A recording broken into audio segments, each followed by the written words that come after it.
What does Zakah mean? By G.A. Parwez. Translated by Dr. Manzoor-ul-Haque.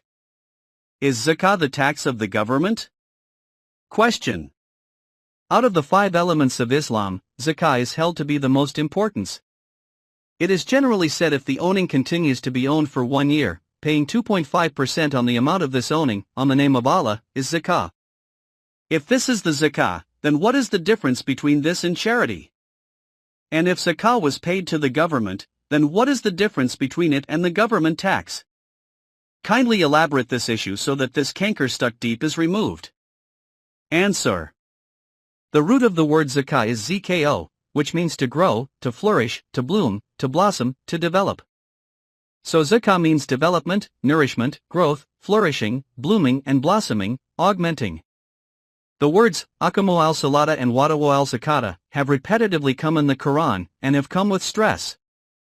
Hence the meaning of the word, Wadawu al-zakata, became, to pay zakah. Think in the light of the aforementioned meanings of the word zakah, what would paying zakah mean?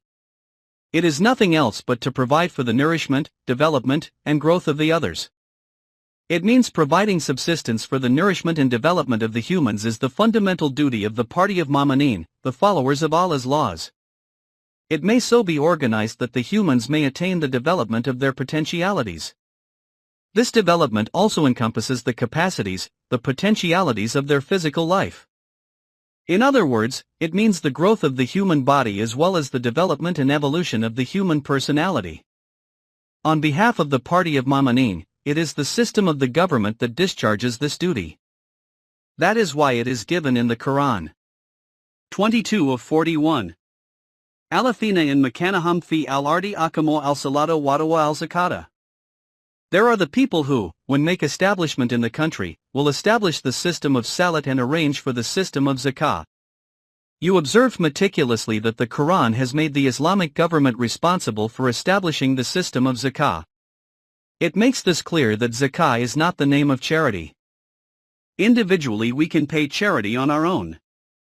For this purpose the establishment of our own governance is not a necessary condition. We used to pay charity during the birth government. Now the Indian Muslims can pay charity in the Hindu government and they are paying it at present. The necessary condition of establishing our own governance for arranging the system of zakah makes the reality of zakah clear. Now the question is this. How will the Islamic government perform this honored duty, that is the duty of providing subsistence of development to the humans? It is obviously necessary that firstly the means of production should remain under the control of the government so that it may spend this production, subsistence, for the development of the needy. Secondly, whatsoever the members of the society may earn, be kept open in such a way that, after meeting their own needs, the state may take, as much as it may deem necessary, for arranging the system of zakah, the nourishment of others.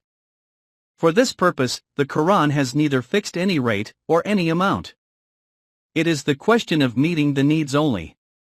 As such, it is said to the extent that after meeting the needs of the individuals, whatever becomes surplus can all be handed over to the state so that it may be able to arrange for others' nourishment, zakah, with it. Consult 219. But it is evident that such type of state system will be established gradually. In the meantime, when such a system is still in the process of being, in today's terminology, contributions and gifts from the party of Mu'mineen will be accepted. The Quran has used the term sadaqah for it. This was the exposition of zakah in the Islamic system of governance. But when that system remained no longer in vogue, dualism crept in deen and politics. The Quranic exposition of zakah, that is arranging for the development of the humans, went out of sight. The government started levying its own tax and the religious priesthood burgeoned its own tax under the nomenclature of zakah. So far as were the destitute and the needy, it was made incumbent upon the well-off to give charity to them. This process is still continuing. The people pay government tax and zakah separately, and the charity is kept as a distinct separate entity from these two. It is so much so that whatever the Quran had ordained for the sadaqah were thought of related to zakah.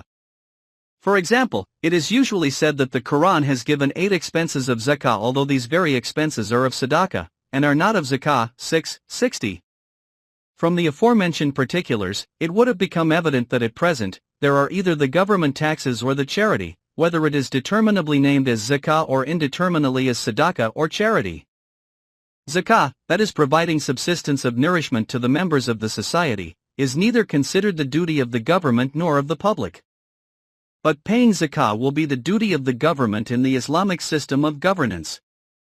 And for this purpose, the members of the party of Mu'mineen will keep whatever is surplus to their needs open for others so that as much as deemed necessary is spent over the nourishment of others.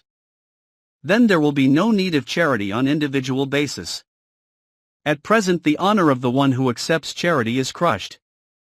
But when arranging for the system of zakah becomes the responsibility of the Islamic system of governance, everyone takes it as of one's own right and no one feels indebted to anyone.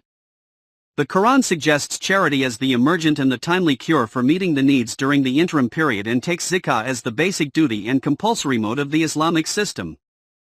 This is, in real sense, the reality of zakah from the Quranic point of view. Sadaqah and charity. What is the injunction of Quran about sadaqah and charity? Question.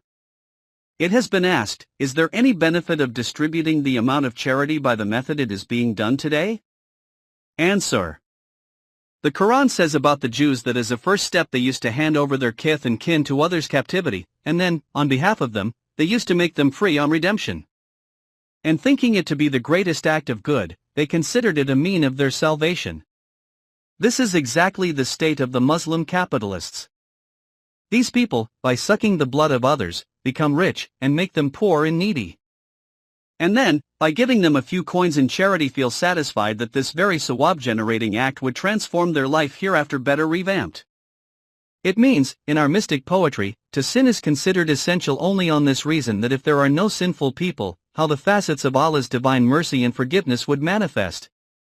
So is the existence of the poor and the needy in the nation thought essential on the plea that if no poor remains in the society, how the injunctions of charity will be compiled with. Just observe meticulously how deep-rooted is the influence of the parasites of capitalism. In the system, Islam envisages implementing the security for meeting the basic needs of life, and every human rests with the government. So a permanent class of the needy cannot even be envisioned in this system. But there can surely be some local and individual type of urgencies where some sort of immediate aid may be needed. Or there may be some evolutionary events in which the government itself is compelled to call for meeting such needs, and so it may appeal to volunteer collection of funds. But such type of events will be scarce. The normal condition will be that the system of the government will provide subsistence to the needy. So the need of charity will come up either during the interim period when this type of your system has not yet come up with, or there are some local or evolutionary events that have crept in, keeping a permanent class of the poor and the needy, and then, by throwing a few coins in charity to them, envisioning it to be an act of sawab, reward, cannot weigh anything in the Islamic system. It is the deceitful vision of the system of capitalism, which is being engulfed in embellishing garb of the religious sacredness. And its result is the same exposition of the Quranic words, their works expended to no purpose. It means despite paying all sadaqah and charity, the magnitude of the poor, the have-nots, and the needy are on increasing strength day by day. And this all is due to the non-Quranic concept of the system of capitalism that is in vogue among us, and no one is willing to change it. It is only because it, capital system, has been awarded the certificate of Sharia. 1953. Sadaqatul Fitr. What is the legal position of Sadaqatul Fitr? Question. Someone has asked, what is the legal, Sharia, position of Sadaqatul Fitr? Answer. As has been written in Tului Islam, Sadaqah is the name of those gifts etc. which are accepted on behalf of the Islamic government for meeting the emergency needs. These include Sadaqatul Fitr, which the Messenger of Allah has imposed at his time, that is sometime after emigration. The fasting had become obligatory in 2H, when the Islamic government was not yet regularly established and the Muslims were facing emergency requirements on every step. There is no specific mention of Sadaqatul Fitr in the Quran. It is because the Quran has pronounced the command of Sadaqah as of principal injunction, and has left the responsibility of defining the details thereof to the Islamic government in all the climes and ages. As has been written in the foregoing description, Sadaqatul Fitr was imposed when the collective social order was not yet established in the form of any regular government in the Muslim community. Anyhow, history stands witness to this stark fact that these matters were not taken individually at that time. Those were used to organize collectively. It is a fact that Islam is a deen. And deen, the constitutional system of life, is always regularized collectively, and never individually. Even for Sadaqatul Fitr, it is written in the history that the people did not use to give it individually on their own, but they used to get the collection deposited with persons, appointed officially for this purpose. Later on its distribution was made through the central authority. That is why it has been written in Tibri that the Messenger of Allah, had appointed Hazrat Abu Hurairah for this purpose. Since this mode of operation was strictly in consonance with the collective spirit of Islam, it can very safely be accepted that this very system of Sadaqatul Fitr would have been in practice at the saga of the Messenger. But now the non-centralism of our own authority is such that voices emphasizing the necessity of Sadaqatul Fitr will sound echoing from every nook and corner of the pulpit. And you would have never heard anyone saying that the sunnah of the Messenger, is that this sadaqah is got collected at a central place and then its distribution is made through the central authority. At present the only part of the sunnah of the Messenger, made public is that before the prayer is offered, the Sadaqatul Fitr be calculated and distributed among the poor on one's own. If this is not done, the fasting will remain suspended. Hark! And reflect what actually the state of affairs was and how it was transformed to become like.